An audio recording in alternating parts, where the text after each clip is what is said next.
Oh, hello there. I didn't see you come in. Welcome to our fireside chat where we discuss the intimate details behind the scenes of Super Auto Pets Card Battle, which is All the current. juicy stories. That's right. It's currently on Kickstarter. Tearing it up with me today is our co-host extraordinaire, our digital cyber hacker, Joseph Ellis. How's it going, Joe? Hey, excited to talk to y'all. He's got his hand making a pyramid because he is scheming. And also joining us is the designer of Super Auto Pets Card Battle and our company-wide champion of Super Auto Pets, Nick Conley. That's Nick, how's it right. going? Thank you. Congrats on the successful Kickstarter. That's the second one in a row that you've done for us as a company. Yeah, You it's were been going all right. You were the mind behind Ash's Ascendancy, and now you are the mind behind Super Auto Pets Card Battle. There's not a lot of evidence that there's any value to anyone else in the company. Yeah, I haven't seen a ton of proof. Are you, Nick, are you happy with the money that has come in to the Kickstarter so far, or are you angry at the people who have not backed yet? Ooh, There's definitely only both. two choices. Both. Yeah. Definitely both. Get to it. No, Yeah. I think it's great. It's a small little game, but I really poured my heart and soul into this one. Super Auto Pets has been just a great game, and to be able to contribute to it in any way like this is just awesome. We weren't sure how this one would go because, Super Auto Pets is such an amazing cell phone game, but we haven't really done a lot of games like Super Auto Pets. We tend to be in the wheelhouse of sort of heavier, longer, brain burnier card games. And Super Auto Pets is like boom, bam, bada, ba, bang, bang, It's pow, pow, pada, pow, pow. But then when we had it at Gen Con and were showing it to people, I think all of our fears were relieved. Wouldn't you guys say? Oh yeah, I feel so confident, more confident than I have in a very long time that people are gonna love one of our games. I've just seen it succeed so many Yeah. times. It is like quick bada boom, like you said, but then you see people, they're assembling their round 5 team, and you just see the gears turning. And Yeah. when we were playing the other day with the golden pack, me and Donald, I was like, oh my god, this is. I gotta lay some things out. I gotta organize. Here's my food. I got so much to figure out here. Mm-hmm. It's Yeah, Joe and I, we had a chance to do some play testing on the golden pack, which is I had no notes. It's feeling really good. Yes. How has the development? The classic pack has been locked for quite a while. What are we saying percentage wise? Would you say on the Magic pack and the Golden pack in terms of the design end of things being finished? I'm feeling like Golden Pack is a solid 95% of the way there.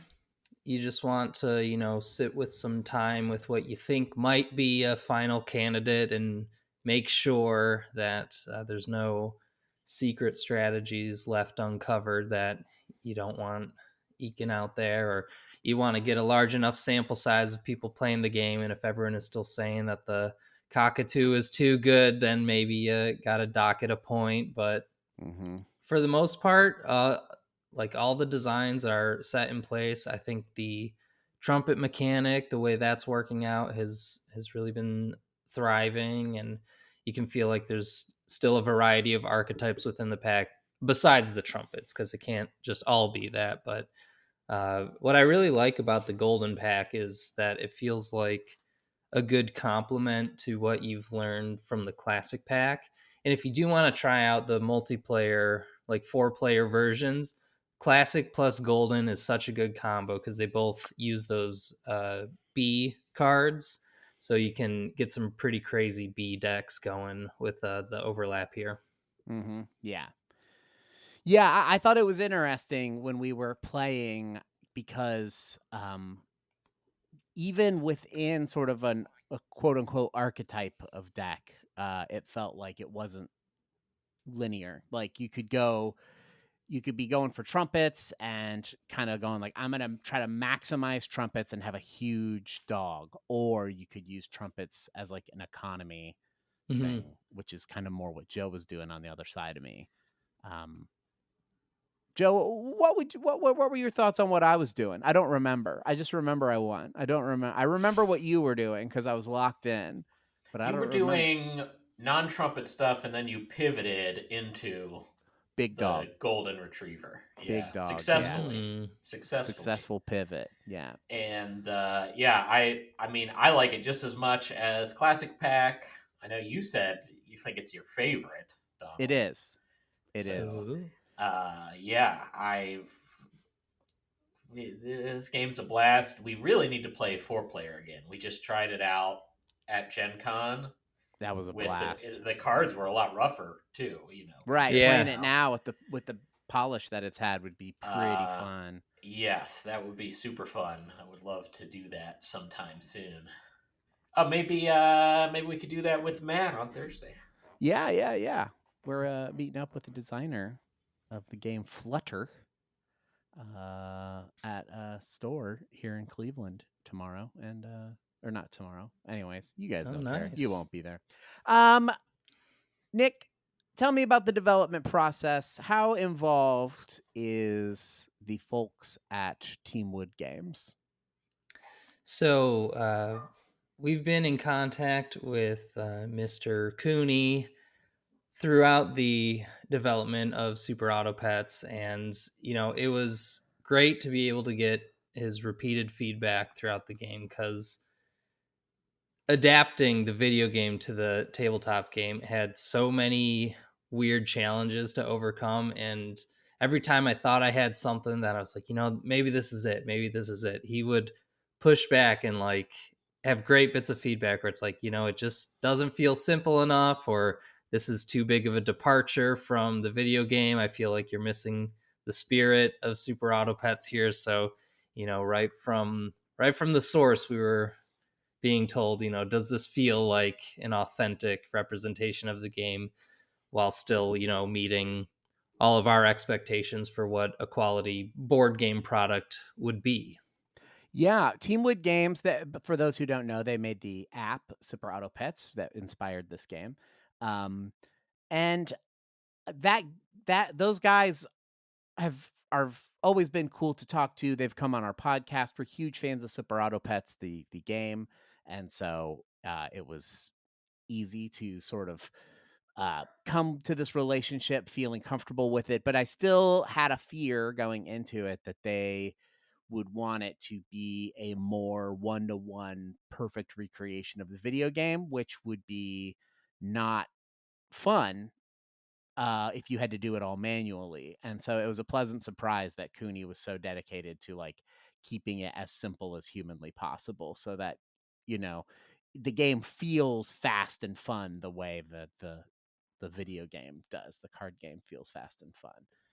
Yeah, and Cooney is a big board game player himself too, so he understands like what does a great board game feel like too, and Yeah, removing those yeah. points of friction, easy to learn rule book, all of those things to really bring the game to life and just get right into the action. He was a big advocate for.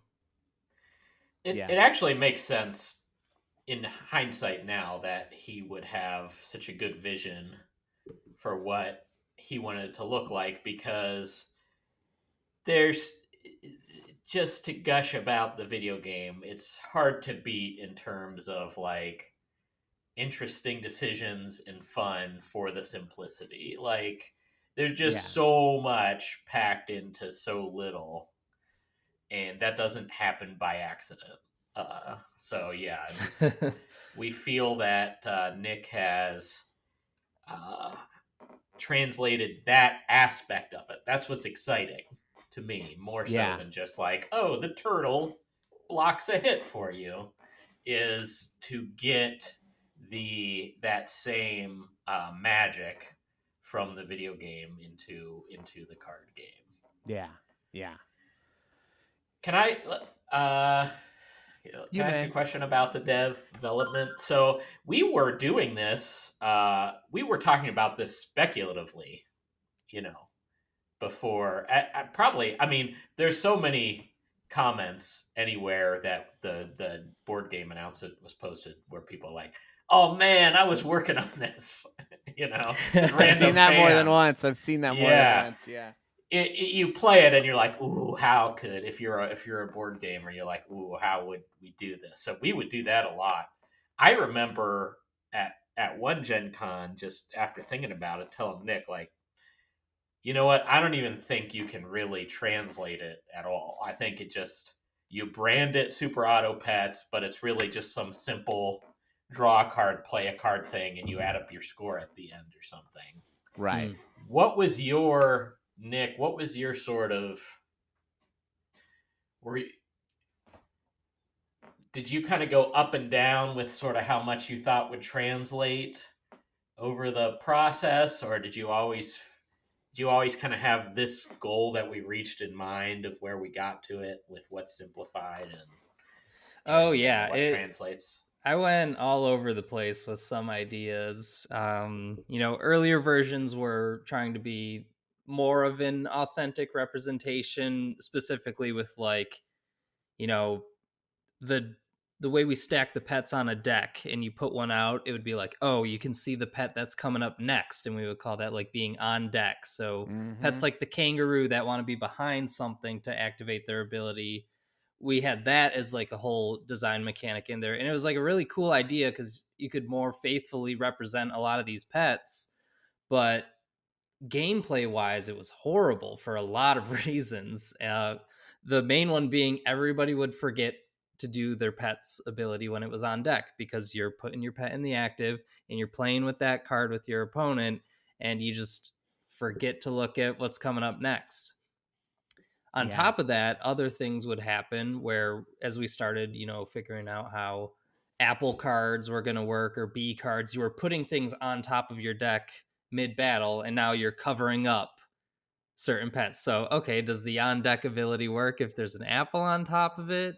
No. Well, should we put the apples behind the pet that you want to play next? Well, that has some unintuitive. So, there was like a bunch of different angles where just the way you physically held your deck and used it as a component influenced the way we had to design the game to work out the best it did. So, eventually I just let go of the idea. I was like, let's just play without these set aside pets. I think I just took them out of the deck I was playing. Like, we get rid of the kangaroo, we get rid of the snake or whatever it is that had these abilities, and play the game. Does it feel like we're missing anything? And it was immediately just so much more fun. So Yeah. that was a big green flag for me to, just keep paring down, stick with the fundamentals, and there's still a fun game in there. You don't need every little detail in there. Yeah, and that's a good design instinct too. I definitely I remember along the way thinking that was a huge mistake to not have the on deck thing. It just seemed like an uncrossable line because it was like Hmm. such a clever way to simplify the video game's mechanics but still have it feel faithful to it. But once it wasn't there, yeah, like the whole thing, it's like, oh, this actually feels more like the game in terms of rhythm and like the Hmm. type of fun I'm having versus like trying to faithfully like this pet does exactly what the pet does in the game. It's like it's sort of interesting too, right? Because the pets in the game uh also are sort of intrinsic sort of gamified interpretation of a real pet. You know what I mean? Yeah, Like yeah. a tortoise in or a turtle in real life does not protect the next thing after it dies. But it has a But shell. it has a shell, and so you know that it kind of is like you locked into that brainwave where you're able to sort of think about it a little more abstractly. Hmm. And suddenly it's like, oh, I don't need to summon another spider. Those can just be bees, like a stronger bee or something. Yeah, yeah, like those kinds of choices are very clever. Oh, I can just imagine the version made by some other imaginary company in my head where it's just Right. like, okay, go to your spider pile. Let me go to Yeah, yeah. the card Yes. treasury over here and The $80 Kickstarter version of this game where all the cards have like level up versions that you flip over and stuff and oof. yeah, I mean a a version people could imagine that takes a lot longer to play and doesn't feel like Super Auto Pets at all, but is it looks more like it on a Kickstarter page. And But it might even review well because some fan of right, Super Auto Pets will be like, they did it, they yeah. translated it perfectly, But I'll say, without man, thinking about how fun it is. when we were playing showing this thing at Gen Con, so many people would come up to play the game who were fans of the app, and unanimously, I'd say we only had one person who did not seem to click with it, and everybody who was familiar with the app was like, it feels like the game, so that's, and it's been cool seeing the comments and stuff on the Kickstarter. People can see that, like, how good of an adaptation it is. So congrats, Nick.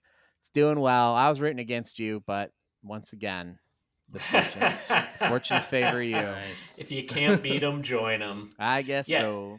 One other last thing about the Gen Con demos, I was just thinking, is one of my favorite things to say in a demo when is, okay, that's pretty much it. You guys know what you're doing. Keep playing. Let me know if you need help. Yeah. Oh yeah. And then you just get to watch them really digging in. Yeah.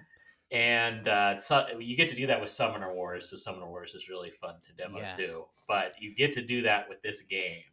Yes. And even though the interactions can be quite complex, they work the way you between would assume. Yeah. yeah, you don't, like, people can kind of figure it out when they get to the end, and it's, yes, that I think we all really got a high from, Yeah. or the four of us, because it was the three of us and Kendall who did all the Mhm. demoing for it, and yeah, we kind of got a Yep. high off of. There was even one particular night where it's literally the four of us, like, going, like, mapping out all the changes that need to happen to, for UX and stuff, because we Yeah. were so buzzed from people enjoying the game so much.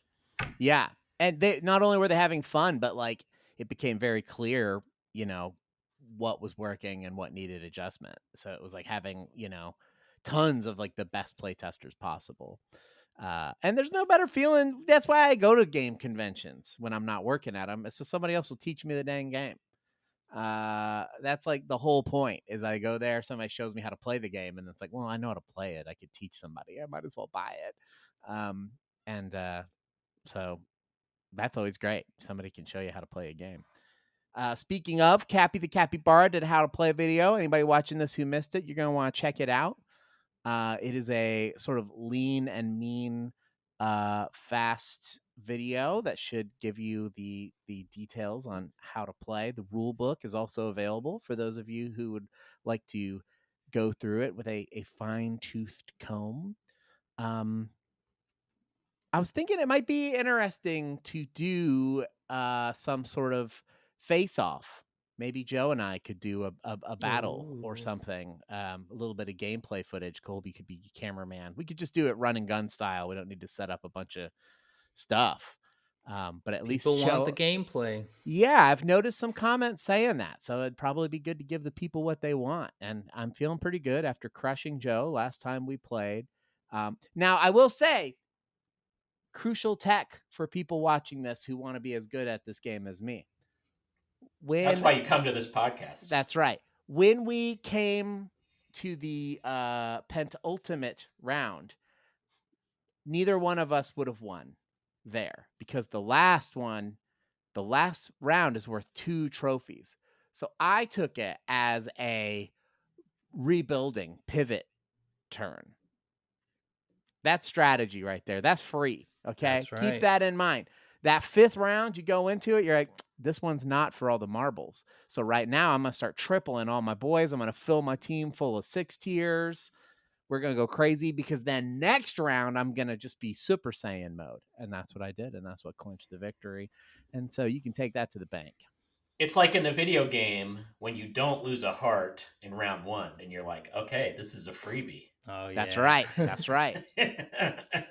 Yeah, there was a lot of debate, we'll say, over how the trophy system, the scoring system should work for this game. And we tried out a lot of different variations, and one of the goals was to minimize the amount of, dead rounds in the game. Mm-hmm. And truthfully, it's inevitable that whatever scoring configuration we were trying out, there was a chance that this could happen. And some people really didn't like that the round didn't matter, but then other players were like, no, the round does matter. It matters a lot because you're preparing for the final round. And then on top of it, you only know if a round was like a dead round in hindsight, because it's also a tiebreaker. If Mm-hmm. the final battle, round 6, you guys draw, then you got to look, well, who won round 5, and then there you go. So it That's always right. matters because you don't know how round 6 is going to go at the time. But as far as like the number of points you need to win, round 5, some amount of the time comes up where you're like, okay, this is where I hoard all of the things that can generate apples for Yeah. me the next round or whatever. But that's true. I didn't even consider at the time that I could have drawn with Joe on round 6 and then look to fool. Be a very different story. Yeah. Be a very different story. Nick, But have you oh, go ahead, Joe. I was just gonna say, on You just top wanted of to say but. agree with all that. Plus, this is just a thing I've been thinking about as a game player. Sometimes you also benefit from seeing your strategy in action. You know what I mean? From The how you play with Yeah. the trial cards. run. Mm-hmm. Yeah, I do that in Slay the Spire all the time because I'm not a top player. Mm-hmm. Sometimes I need to take a fight before the boss just to find out if all this stuff works or Yeah. not. You know what I mean? Do I Yeah. And scale at all? Yeah. and so like yeah, there's that too where it's like, okay, I did this, let me try this order. Does this pop off versus what they got or not, you know?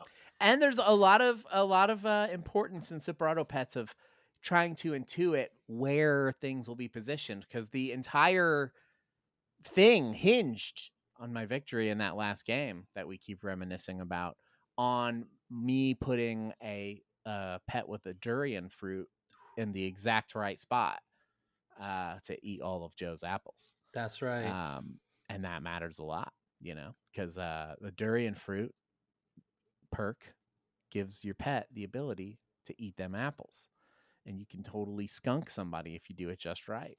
It's a good it's a good play. So you gotta always be paying attention. Nick, has there been any questions that you've seen come up on the Kickstarter or around the internet that you would like to take this opportunity to respond to, even if you've already responded to them digitally, for anybody who maybe has the same question but is too afraid to ask in the comments of Kickstarter? Yeah, we actually did an AMA on Reddit Oh yeah, and there was a huge outage, right? Reddit died in the middle of right it. when the internet died. Yeah, perfect The timing. AMA started, but I had a handful of good questions pop up there. Can I take a moment to pull it up and refresh my memory? You may. Joe, what you drinking there? Coffee? Yep. Heck yeah, brother. I'm out of coffee. I need some. Couldn't couldn't sleep at all last night.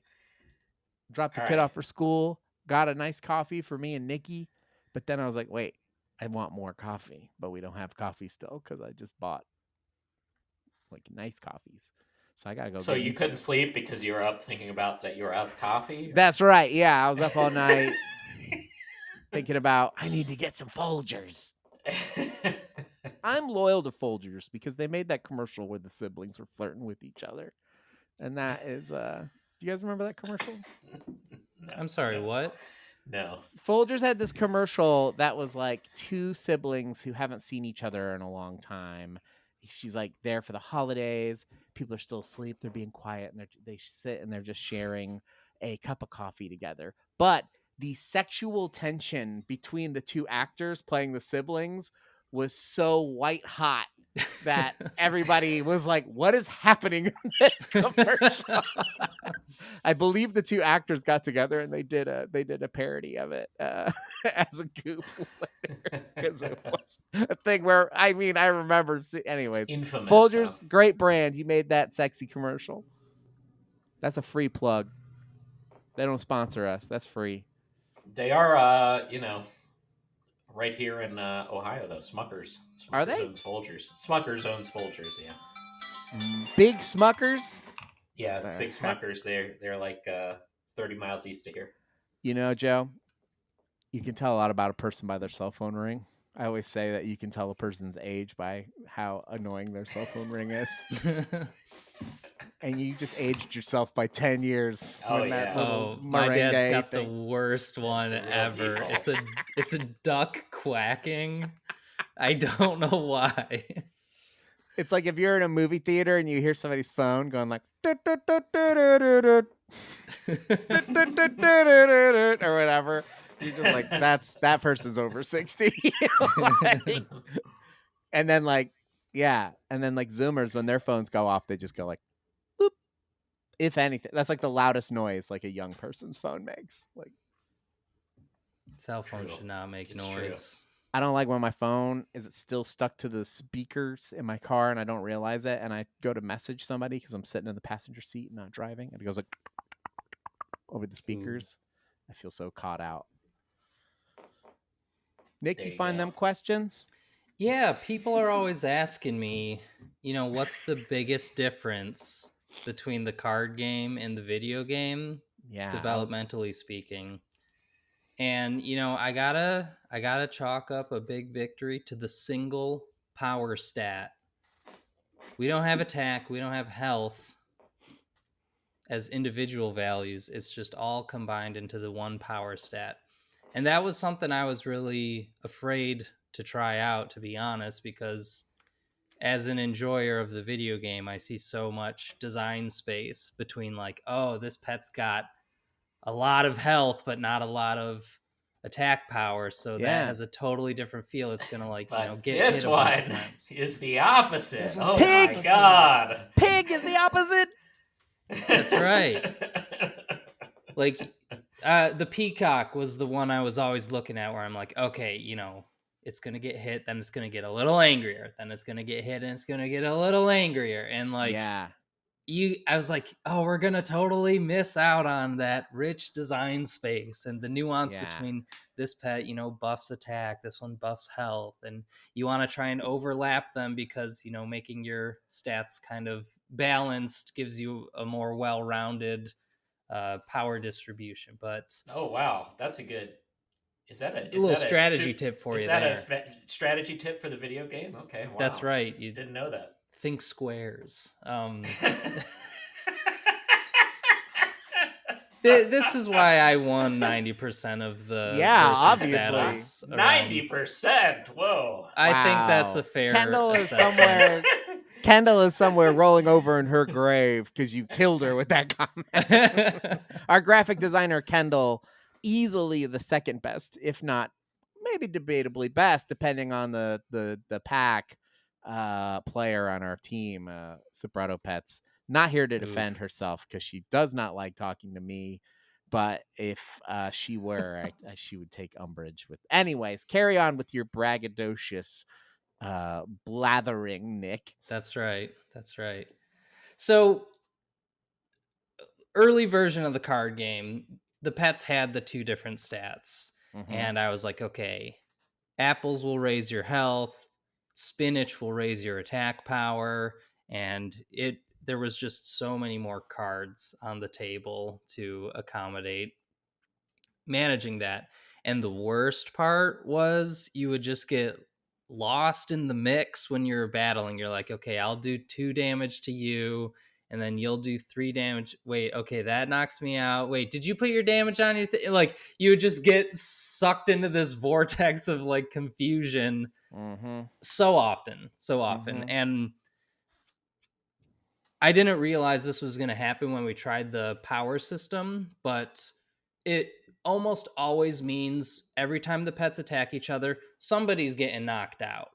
except for rare cases where you have like armor or garlic or whatever blocking some damage. It's the bigger number is going to survive and the lower number is going to get knocked out. So every battle is a lot more discreet. It's like, okay, they go, that guy's gone, I take the damage, we do our abilities, and then we move on to the next one. So Yeah. that was a huge, just, gas in the tank for moving development along, where emotionally you can feel the game is just so much better. And that has just been kind of the guiding principle through developing this game from the beginning, is just, if it feels good, it is good. And that was a huge one. So That's I such a don't. great example Mhm. because the video game has those multiple numbers, but when you play the video game, inevitably after a couple hours, you speed up the animations, right? Mhm. Mm-hmm. And you Mm-hmm. get you get a good feeling from like from it going fast and just pop pop pop pop. Yeah. And that's such a great example of, you have to translate that feel Mhm. to the board game, not the literal numbers Yeah. matching up, but Yeah. the emotional kind of result. That Yeah, said, Donald, I think you were a big advocate of that, where you're like, when we're auto battling, I want to get out of there as fast as possible. yeah, for sure, for sure. The weirdly, the game is in the shop phase and the battle prepping phase, and then you're just testing your proof. You're just trying to prove your point in the Yeah. battle. Like the battle's like, was I right? Was that the better way to do it?